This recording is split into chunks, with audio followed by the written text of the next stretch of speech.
Hi there, welcome back. This time we're going to do a three-part video about hydraulic accumulators and valve bodies. The first video I'm going to talk about the assembly that we've got here, and the second and third we're going to take each unit broken down and look at the components in each thing and see what goes wrong with them. There's going to be a question on the third video, and the winner can get the Bentley cap and a goodie bag, the first person to answer the question correctly. And I'm actually going to give the answer to the question on the first video soon, so listen out. And if you want to subscribe to catch the rest of the videos, then please do. And also, as always, any comments, any feedback, always appreciated.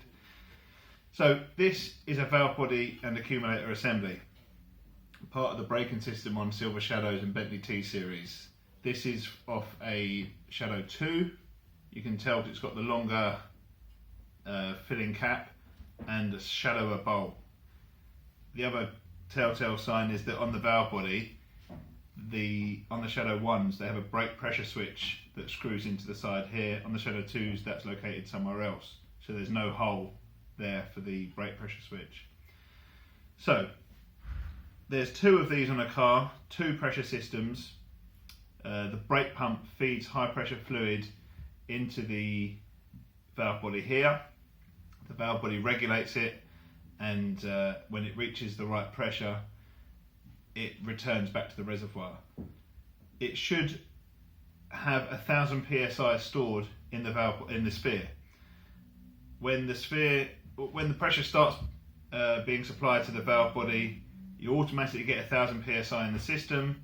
That'll build up to 2,500 psi and drop back to around 2,300 and hold there.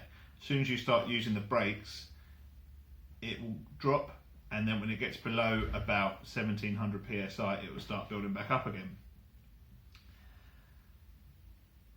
The things that tend to fail on them is the diaphragm in the sphere will split, and then all the pressure, the air from inside the sphere, will get dispersed in the system.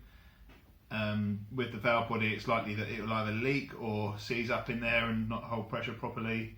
You can get corrosion because they use the RR363 brake fluid, which is effectively a .4 with a lubricant. It's hygroscopic, so it can get moisture in there and it can rust the components. It's always good to change the brake fluid at the regular service intervals. The rubber seals here can leak out. You might get it leaking out of this cap or in the inside, but we'll look at that a bit more when we give the breakdown. So the reason why they have the accumulator is for the pressure reserve. The